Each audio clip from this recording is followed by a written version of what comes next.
Ram, Ram Ram, Hare Hare. So we are doing text 41. 41. Okay. Thank you, Prabhu. Om Namo Bhagavate Vasudevaya. Om Namo Bhagavate Vasudevaya. Om Namo Bhagavate Vasudevaya. Om Namo Bhagavate Vasudevaya. Om Namo Bhagavate Vasudevaya. Om Namo Bhagavate Vasudevaya. Karmavallim avalambya tat apada kathanchin narakad vimukta. Karma Valam Valamvya Tat Apatakarajan Narkadvim Mukta. Punarapya evam samasaradhvani vartamano naraloka sartham upayati evam upari gatopi. Punarvevam Samsaradhvani Vartamano Narloka Sartham Upyati Evam Upari Vato Api. Yes, please. Hare Krishna Vidyan Pranam. Thank you. Translation purport by Sri Prabhupada. Sri Prabhupada ki jai. When the conditioned soul accepts the soul shelter of a keeper of purative activity, he may be elevated to his pious activities, to higher planetary systems, and thus gain liberation from hellish conditions. But unfortunately, he cannot remain there. After reaping the results of his pious activities, he has to return to the lower planetary system. In this way, he perpetually goes up and comes down. But in this regard, Chaitanya Mahaprabhu says, Brahmand Brahmate Kaun Bhagyavan Guru Kripa Krishna Kripa Prasadi Pai Bhakti Rata Beach. Chaitanya Madhya Pradesh 19.151. Even if you wonders, for many millions of years, from the time of creation until the time of annihilation, one cannot get free from the path of material existence unless one receives shelter of the lotus feet of a pure devotee. As a monkey takes shelter of his branch of a banyan tree and thinks he is enjoying the conditioned soul, not knowing the real interest of his life, takes shelter of the path of karma kand, futile activities. Sometimes he is elevated to the heavenly planets by such activities, and sometimes again descends to earth. This is described in Sri Chaitanya Mahaprabhu as Brahmana Brahmati. However, if by Krishna's grace, one is fortunate enough to come under the shelter of a Guru, by the mercy of Krishna, he receives lessons on how to execute devotional service to the Supreme Lord. In this way, he receives a clue of how to get out of this continuous struggle up and down within the material world. Therefore, the Vedic injunction is that one should approach a spiritual master. The Vedas declare Tad Vijna Atam Se Gurum Avid Vichate Mundak Upanishad 1.2.12. Similarly, in Bhagavad Gita 4.34, the Supreme Personality of God has said like this: Tad Vidhi Pranpate Pariparpranse Sevaya Upadikshante Jnanvam Janman Tattva Dashti. Just try to learn the truth by approaching spiritual master. Inquire from him submissively and render service unto him. The self-realized soul can impart knowledge unto you because he has seen the truth. Srimad Bhagavatam 11.3.21 gives similar advice. Tasmad Guru Parpadinte Jinatsev Sarve Uttamam Sabde Pareche Nisintam Brahme Upmasyaram. Any person who seriously desires to achieve and real happiness must seek out a bona fide spiritual master and take shelter of him by initiation. The qualification of this spiritual master is that he must have realized the conclusion of the scripture of deliberation and be able to convince others of these conclusions. Just a minute.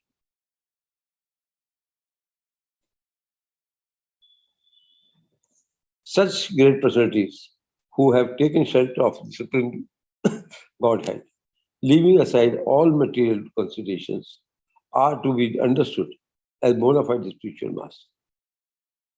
Similarly, Vishwanath Chakravarti, a great Vaishnava, also advises, Yasya Prasadam, Bhagavad Prasad.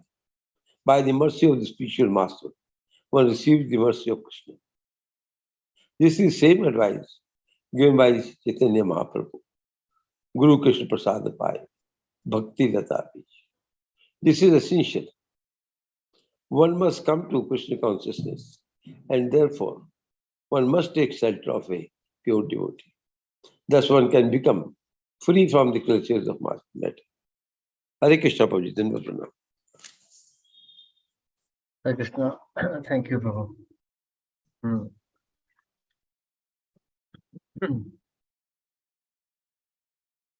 When the conditioned soul accepts the shelter of the creeper of fruitive activity, he may be elevated by his pious activities to higher planetary systems and thus gain liberation from hellish conditions. But unfortunately, he cannot remain there. After reaping the results of his pious activities, he has to return to the lower planetary systems. In this way, he perpetually goes up and comes down. So, in due course of activities, living at, so Vedas are, Krishna is saying, Traigunya Vishaya Veda. The Vedas are dealing with the modes of three nature, the three modes of nature. That means that Vedas are meant to elevate all classes of people. All classes of people. Vedas are not discriminating that only Brahmanas will be delivered or something. Vedas are giving knowledge for all classes of people. So the process, so for all classes of people, the process also has to be like that. A 2-year-old child will only walk, falteringly. A big man can run very nicely, steadily. An athlete can maybe, perform fantastically. So this is depending on their condition.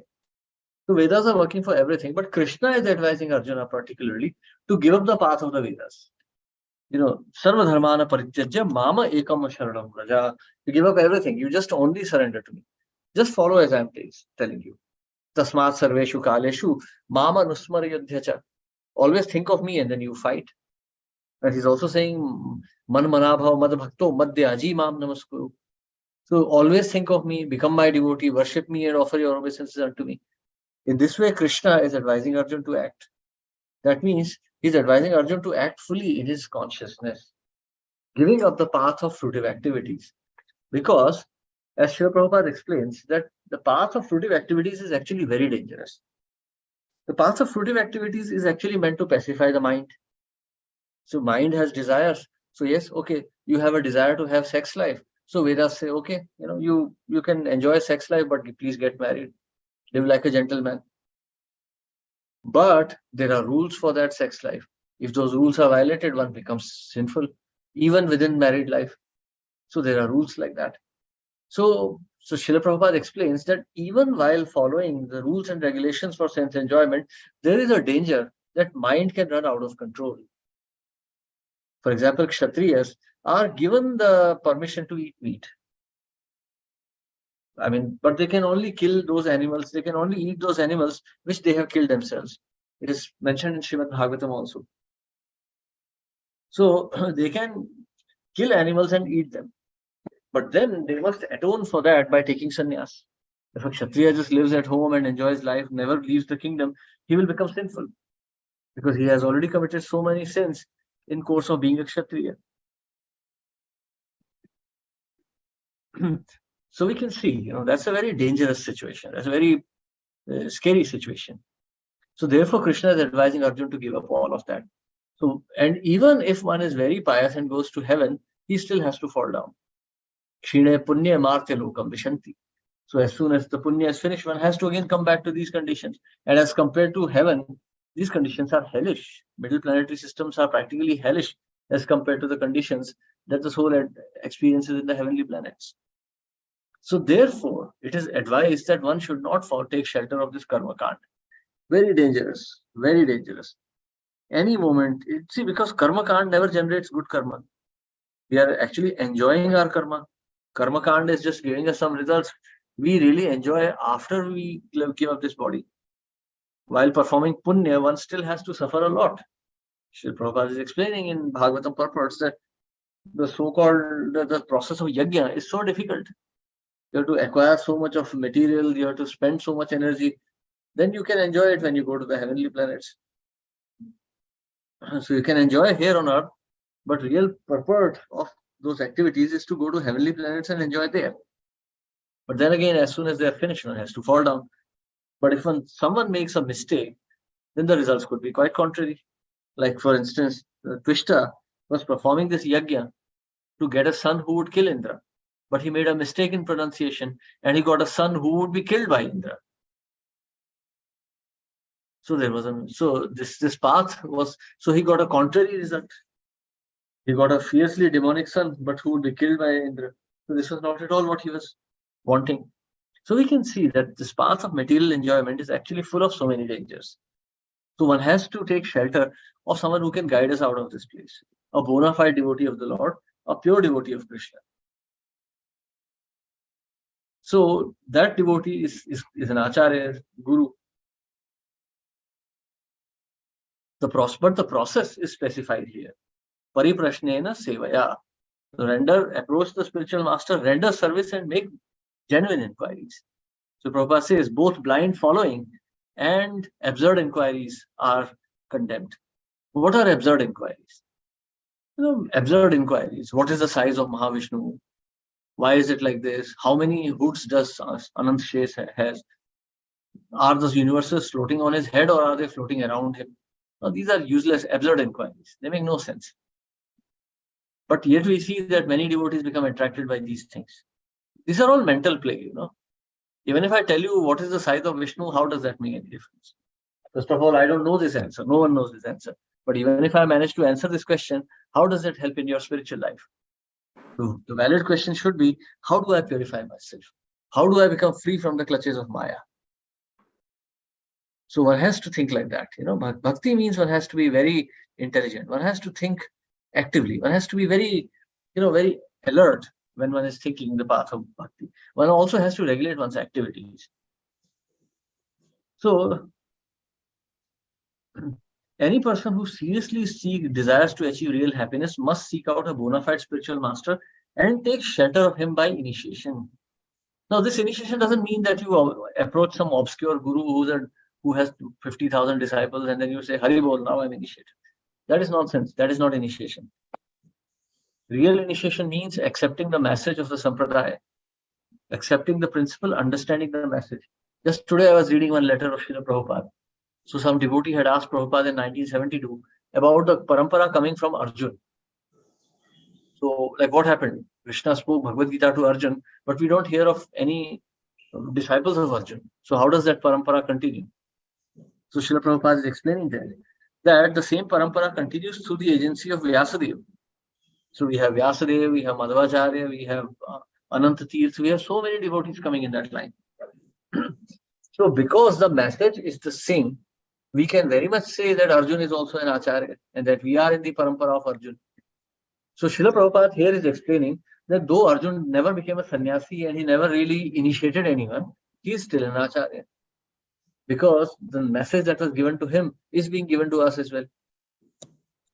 So therefore, the conclusion about the absolute truth that he has arrived at is the same as that we are arriving at.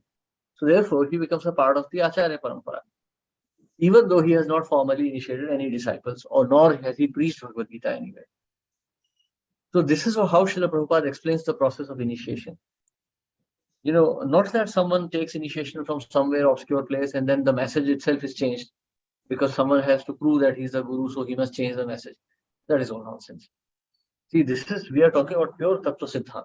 We have to be absolutely very, very intelligent. There is no room for sentimentality in this process. We talk of bhava bhakti, but we don't talk of bhavukta bhakti. Bhavukta is sentimentalism. We are not encouraging that at all. You have to be absolutely logical. If you want to study medicine, you will study it from qualified doctors and professors. You will not study medicine from a roadside quack or from some faith healer. No, you learn it from a doctor who has treated patients, who has a lot of experience, who knows the subject matter, and who actually holds a degree. So just like that, we have to take Krishna consciousness from some person who's a self-realized soul. So by taking shelter, so just as we were discussing yesterday also, taking shelter means that we associate with the devotee, associate with the spiritual master through his instructions. We take those instructions and change our lives. We change our consciousness.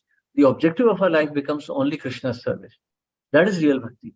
If we think, okay, my objective really is to sustain my family and I'll also chant, then that is not pure devotion. That is karma mishrit bhakti, and that will never produce any results. Birth after birth, one will only get 5 families, but one will not attain Krishna. So just like Arjun's main objective was to serve Krishna. He happened to be the commander-in-chief of the military forces of Yudhishthir Maharaj. So as soon as Krishna left, Arjun also left. So we can see actually from the example of Pandavas themselves how a devotee in material life should be. Their objective was service to Krishna, and not that they were bereft of any pleasure. They won the kingdom of Bharatvarsha and they ruled for 32 years. They ruled. So we also have to be like this. Even if you're living in household life, objective should be Krishna. Household should be just a side objective. It should be just a, something that you do. Like you get up in the morning, you brush your teeth, you take your shower, and you eat breakfast. But that is not your objective. You don't wake up in the morning to brush your teeth. Brushing your teeth is an activity that you do because it's necessary so long as the body is there. So just like that, the maintenance of family and property and all this should be just a side activity. Real business should be serving Krishna. If that is not the consciousness, you will not attain Krishna. That we can only learn when we approach a bona fide spiritual master. So that's another test of knowing whether your spiritual master is bona fide or not. By taking his association, if the objective of your life becomes Krishna, then you are bona fide. But if the objective remains all these side occurrences and not Krishna himself, then the initiation is not bona fide.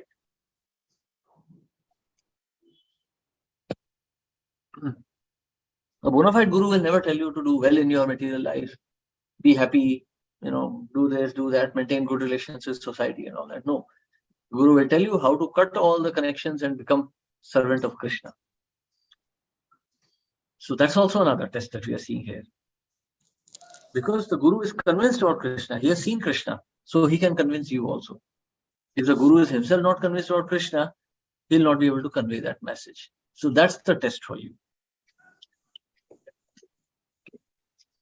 Yeah. Any questions? Hare Krishna. Dandavat Pranam. Yes. I think a very critical question. How should the disciple or Nephites should be trained to ask the correct question? How should he know what questions he should ask? Because asking questions is also hard, and we must have particular knowledge before you ask a particular question. As you said, you will ask those questions that are not very relevant. How does such training should be given to the person? If you remember Srimad Bhagavatam,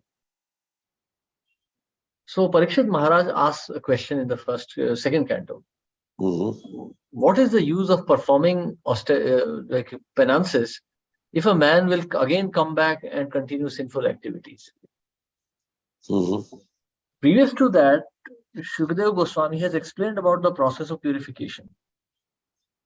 So that means the Guru must first give some knowledge and the disciple should meditate on that knowledge, then questions will come. And it should be just the way Parikshit Maharaj was asking. How does this apply to me? Got it. That's true. I agree with you. Hare Krishna. Thank you. Thank you, Guru. Hare Krishna. So, text 42. Tasyedam upagayanti Tasyadam Upyanti. Yadam Gayanti Arshabhasyeha Rajarshir Ashvasya Ashtabhasyeha Rajrishir Manasapi Mahatmana Ansari Manasapi Mahatmana Nanu Vartamarhati Nirpo Nanu Vartamaharti Nripo Makshikeva Garutmata. Makshike Makshikeva Garutmata. Yes, May I read, Prabhuji? yes, please. Thank you, Ji. Hare Krishna. Srila Prabhupada Ji ki jai. Uh, Translation. Having summarized the teaching of Jar Bharat, Sukadev Goswami said, My dear King Parikshit, the path indicated by Jar Bharat is like the path followed by Garuda, the carrier of the Lord. And ordinary kings are just like flies. Flies cannot follow the path of Garuda, and to date, none of the great kings and victorious leaders could follow this path of devotional service, not even mentally. Purport. As Krishna says in Bhagavad Gita 7.3, Manushyanam sahasreshu kaschit yatati siddhaye yatatam api siddhanam kaschin mam veti tatvata. One out of thousands among men out of many thousands among men, one may endeavor for perfection. And of those who have achieved perfection, hardly one knows me in truth. The path of devotional service is very difficult, and even for great kings who have conquered many enemies, although these kings were victorious on the battlefield, they could not conquer the bodily conception. There are many big leaders, yogis, and swamis, and so-called incarnations who are very much addicted to mental speculation and who advertise themselves as perfect personalities, but they are not ultimately successful.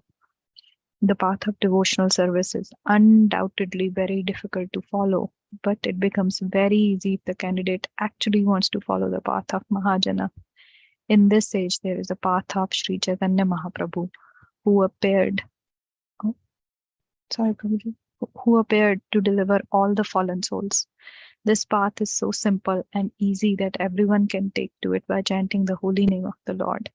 Harer Nama, Harer Nama, Harer Nama eva kevalam, kalo nasti eva gateranyatha. We are very satisfied that this path is being opened by this Krishna conscious movement, because so many European and American boys and girls are taking to this philosophy seriously and gradually attaining perfection. Thank you, Ji. Hare Krishna. Hare Krishna. Thank you, Mataji. Out of many thousands among men, one may endeavor for perfection. And out of those who have achieved perfection, hardly one knows me in truth. So what does this perfection mean actually? Here we're talking about liberation in Brahman. Transcending the material energy. Actually, even that is very difficult. Yatatamapi siddhanam kaschan mam veti tatvata. To become liberated itself is so difficult. Material energy is dazzling. Material energy, at different levels, this energy is acting in different ways. So one, at a very gross level, one may think, okay, it is in the form of breaking 4 regulative principles, but it goes beyond that. Like all the defects in our character, illusion, getting illusioned, cheating, making mistakes, all these are, scrutinized before Krishna accepts us. So here's the path indicated by Jada Bharat is like the path followed by Garuda, the carrier of the Lord. And ordinary kings are just like flies. Flies cannot follow the path of Garuda. And to date, none of the great kings and victorious leaders could follow this path of devotional service, not even mentally. Seriously, it's so difficult. Actually, we see so many renunciates also fall down. So Chaitanya Mahaprabhu is advising that a renunciate should stay away from Kanaka, Kamini and Pratishtha. Extremely dangerous for a devotee, for an aspiring devotee. Kanak, gold, Kamini, women, and Pratishtha, fame. And all these three will come to you in hordes when you start preaching.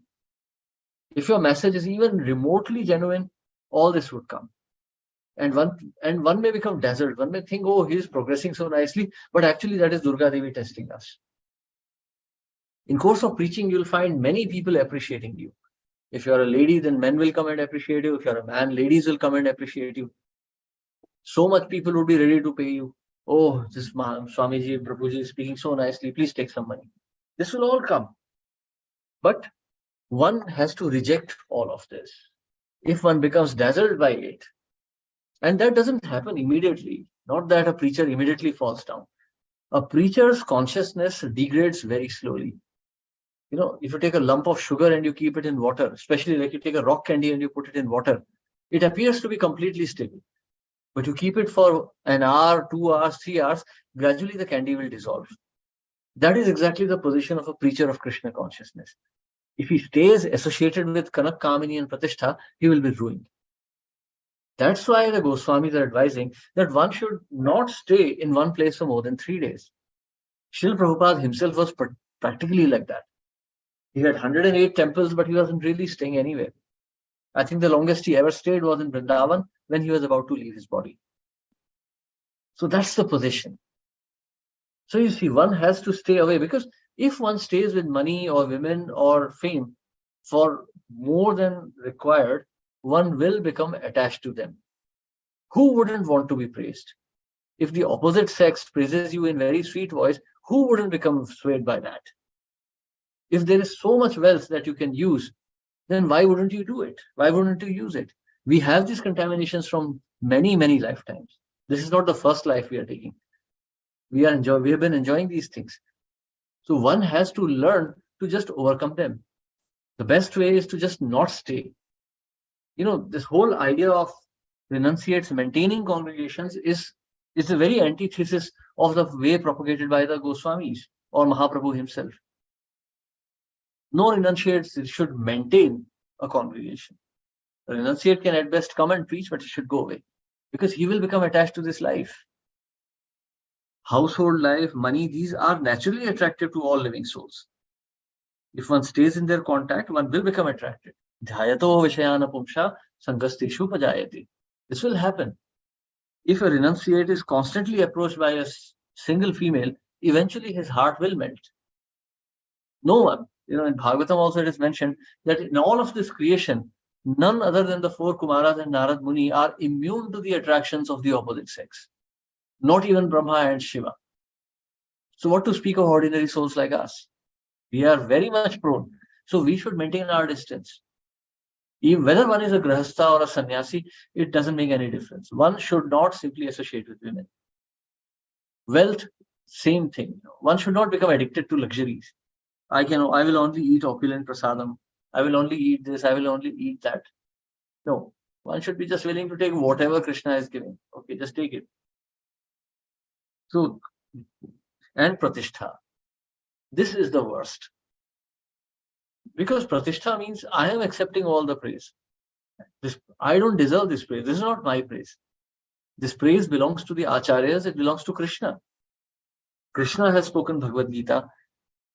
Vyasadeva has written Bhagavatam. He spoke the Bhagavatam. Shukadeva Goswami repeated it. Then Suta Goswami repeated it. So we are hearing from so many acharyas. So all that knowledge belongs to them. And in our present times, everything has been given by Srila Prabhupada. So where is the question of us accepting any praise? This praise doesn't belong to us. If I'm not sitting here, if I start sitting here and I start talking about general economics, the state of the society and my own life, why would you want to waste your time with me? So late in the night, why would you want to listen nonsense from me? You are waiting patiently to hear from me because I'm speaking the Srimad Bhagavatam. And I'm specifically repeating the words of Srila Prabhupada. So the praise belongs there. And this is how a preacher should always think. We are just the agency. If there is any credit, then our only credit is that we have used this life force to propagate the message of the Acharya. But then again, we should think that this life force itself is given by Krishna only. So even this doesn't belong to us. So if a renunciate thinks like this, then he can remain humble and always under the shelter of Krishna. The moment he accepts any praise or anything, he's immediately bound by the spell of Maya. And then he will speak nonsense. Then he will speak nonsense because he thinks that he's the source of all this. So there are many big leaders, yogis, swamis, and so-called incarnations who are very much addicted to mental speculation and who advertise themselves as perfect personalities. Babajis, Ammajis, who are all this? Nonsense, complete nonsense people. One Guruji is collecting motorcycles and helicopters, and yet he claims to be some self-realized soul. And then he himself says he doesn't believe in Vedas. So this is a nonsense rascal. Then there is another, 2 gurus are in jail right now. Murder, molestation, God knows what else. And God knows how many others have not been caught yet. So you see, all this happens because the society is full of fools. They have no education. Therefore, we have to take, like in our case, if life is very simple for us in ISKCON, we have to accept the words of Srila Prabhupada. If we deviate from this, we will also be caught by Maya. We have to understand this truth very carefully. See, even in our movement, we can see many speakers may speak something which is different from the scriptural conclusions. So one should avoid such hearing. In our movement also, many devotees have left and they have become bogus. So we don't know who's genuine, who's not. So when you hear anyone from YouTube or any other place, compare that with what Srila Prabhupada has spoken. At least that much intelligence you have. If he's speaking on Bhagavad Gita, what is Srila Prabhupada saying on this topic? You can just Google it. Then you will know whether the message is proper or not. So in this way, there are very easy tests. But the simplest process is, instead of going here and there and listening to YouTube and God knows what, just read Prabhupada's books. That is the objective. Prabhupada says, study 1 to 2 hours a day. You will become purified. You will understand. Prabhupada says, whatever I have spoken, I have written in my books. If you are reading my books scrutinizingly, you are associating with me. It is as good as associating with me personally. So you see, the path is so easy. And by associating with Srila Prabhupada and chanting the holy names, our consciousness will be purified. Nashta prayeshu abhadreshu nityam bhagavad sevaya bhagavati uttam shloke bhaktir bhavati naishtiki. So, nityam bhagavad sevaya. We are studying the Bhagavatam. You serve Srila Prabhupada, associate with Srila Prabhupada, and chant the holy names. That's the path to perfection.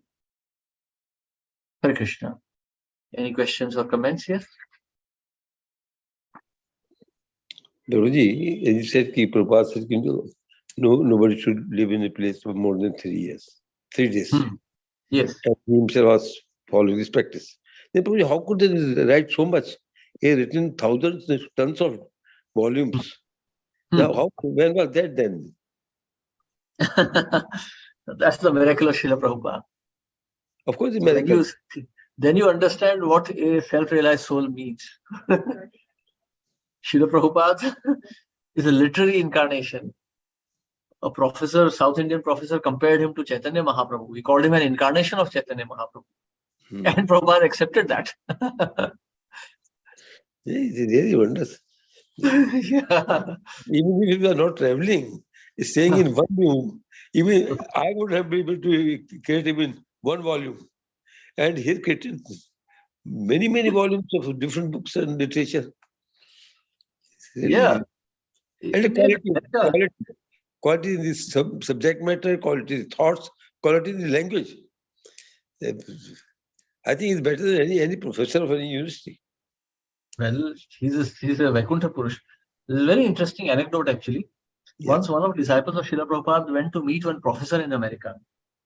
And this professor had read about Srila Prabhupada. So he took Prabhupada's books and he was very happy to read them.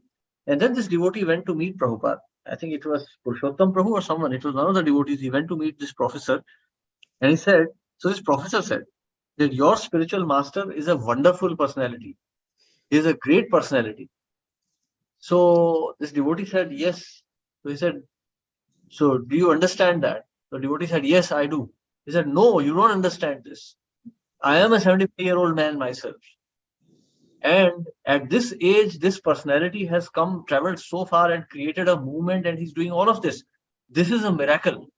Precisely. No ordinary person can do that. So he said, you are a young man. You don't understand any of this. So you see. See, collective thoughts, collective everything. You're really blessed person. We are blessed rather than we came We here. are completely blessed. We are blessed that he is still with us. Yes. Exactly. He said 10,000 years these books will last. They will last more than that. It will become like Gita itself. Even if there is one sincere devotee, these books will continue till the end of Kali Yuga. Sure. Wonderful. I think he is the best soldier of the universe. He's captured so Yeah. yeah. No other soldier has captured that. Whether Napoleon or Hitler or you call anybody or Putin. But can you equal that? There's no country in this world where the ISKCON doesn't exist in one way or other way. Maybe small or big one, but they are there. Yes. Actually, there's a very interesting anecdote. Once Srila Prabhupada was in, I think, Vrindavan or Mayapur, I don't remember exactly, and he was talking with devotees. So it was like a very somber conversation. It was very like Prabhupada was in a grave mood. So he was talking about Bhakti Vinod Thakur, and then just casually he mentioned, he said, so the great Thakur predicted that a Senapati would come, a commander in chief of would come who would preach this message all over the world. He said, perhaps he was referring to me. Yeah. The other day I heard this somebody say. And Prabhupada spoke very humbly, like he lowered his head and he just gently spoke like this. He didn't proclaim like, I am that devotee. He said, perhaps he was referring to me. So Yeah, very great realization. Yes, true. I think, and if a guru qualifies like that, that means he really is something out of world. This keh sakte hain. He's not a man from this earth. yeah, Srila Prabhupada's association is a miracle for us. Yes. Brahmanda Bhramite Kon Bhagyavan Jeev. We cannot even estimate our good fortune that we just came to hear the name of Srila Prabhupada. That itself is the greatest fortune of our life. Sure. Thank you. Thank you, Prabhu. Thank you for such inspiring words. I'm wondering, the person following, because he won't tell lie that he should not, nobody should say more than 3 days. Right, that should be straight. But when you think that within that scope, he written a great literature. How much he wrote, how much, and not to forget that he wrote almost 10,000 letters also. Otherwise, I think Bhagavatam and Chaitanya put on in one vertical line. It is taller than a human being. I mean, Put together, they are almost 6 feet. that's the glory of Srila Prabhupada. And we are fortunate that we have him. So Yes, we don't need anything. We don't need any praise or anything from anybody. We just have Srila Prabhupada. That itself is completely enough for us. We do not know how did we come in. Actually, I don't know how I came in contact. Maybe it was a miracle that pulled me. Other, I had no knowledge, except that I knew this temple is there, Prabhupada temple in Mayapur. And I did not go to visit also. That was, I think, 1972 or something, when we were taking over Sikkim. I posted Nadia to control the police forces. So somebody said, this temple is coming up. I did not bother about it at all. And ultimately, I got into this contact of it. It's all God's grace. That's grace. That's the mercy of Krishna. It's very much, certainly. Krishna is just waiting to give his mercy. We are not taking it. And even to undeserved people, I must say. I don't come to that line at all. But still, it's a lot of mercy to me at least. None of us is deserving. Once one disciple asked Prabhupada, Prabhupada, what was our qualification that we have been given this bhakti? And Prabhupada again, very humbly, he said, you had no qualifications. I created them for you. Absolutely, absolutely. True. Prabhupada was very matter of factly, never sugarcoating anything. Thank you. Thank you very much, Prabhu. Very nice to hear these words. Okay.